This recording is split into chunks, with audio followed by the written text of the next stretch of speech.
Bien, ahora vamos a hablar del equipo mínimo viable. Yo creo que muchas empresas cuando empiezan tienen en la cabeza esos aires, por así, de grandeza, de parecerse a una empresa real, ¿no? Una empresa grande ya.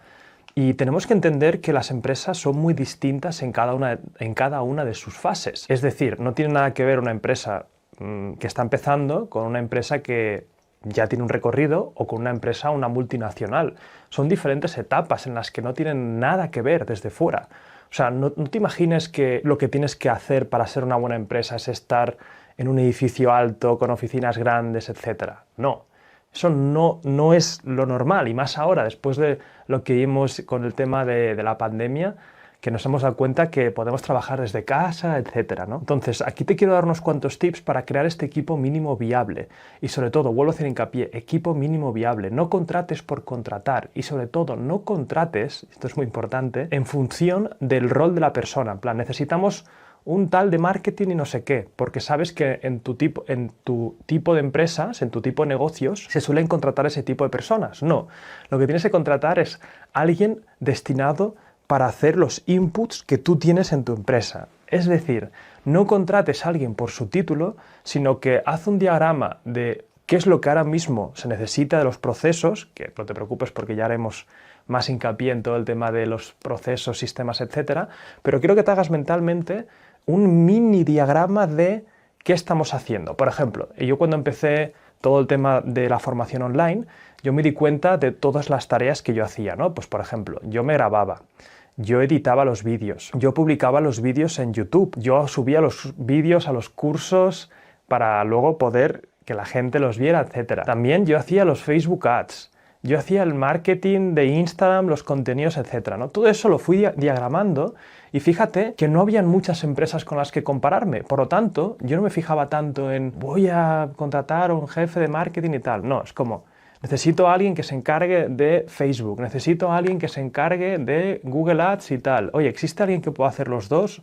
Y vas explorando, ¿no? Y al final es hacer los inputs mínimos viables que vas a hacer, tú y tu socio, o tú si estás solo, quedarte con los que mejor se te den, ¿vale? No los que más te gustan, sino los donde es tu área de genialidad, donde obviamente lo que te gusta, lo que disfrutas, lo que se te da bien, etc. Y el resto tienes que ir cogiendo mínimamente viable cuando van viniendo los ingresos, no contratar por contratar, un equipo mínimo viable. O si eres una startup, por ejemplo, pues con los fondos que te han dado para crecer, lo vas poniendo en esas personas. Hay algunos roles que no hace falta para nada tenerlos dentro de la empresa. Por ejemplo, el tema de las finanzas, si estás empezando, el tema de la contabilidad, puedes tener gestores externos que te ayuden. O sea, siempre que puedas, intenta tener flexibilidad con las personas con las que contratas, porque meterte a contratar a una persona con un sueldo, etcétera, es complicado. O sea, al final, a no ser que seas una startup que ya te digan, venga a crecer, crea un equipo, cultura, etcétera, y que a veces eso lo que hacen es poner demasiada presión para crear una cosa ficticia,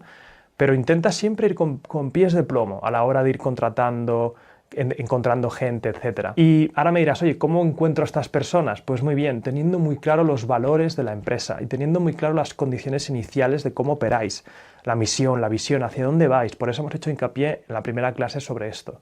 Y a partir de ahí tienes que hacer preguntas.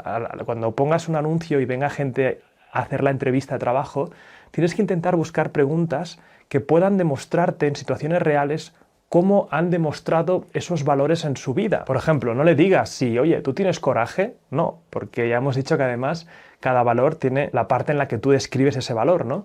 Tienes que preguntarle, oye, ¿en qué situación, cuando pasó tal, tal y tal, alguna vez en tu empresa has tenido que enfrentarte al jefe o has hecho algo mal y has tenido que rectificar? ¿Estás viendo cómo reacciona ese tipo de cosas? Y al final recuerda que intenta siempre contratar a gente mejor que tú en el campo en el que lo vas a poner, ¿vale? Esto ya sé que es difícil, pero esta debería ser nuestra norma, en el sentido de que yo a la hora de editar, yo lo hacía normal. No fui a contratar a alguien que lo hiciera como yo. O sea, ya que contratamos a alguien que sepa mucho más que yo. De marketing, lo mismo, de todas las partes, intenta buscar a alguien que al menos te traiga un punto de vista distinto, rico, a otro nivel. Yo creo que eso al final es como vas creando un equipo, ¿no? Un equipo de especializaciones que sepan muy bien cómo hacer lo suyo, incluso mejor que tú. Al principio sí que quizás estás en modo hombre o mujer orquesta, ¿no? Lo haces tú todo, pero poco a poco cuando empiezan a llegar ingresos, está bien irte delegando y sacando esa responsabilidad. Y al principio va a ser duro, pero te aseguro que al final es necesario.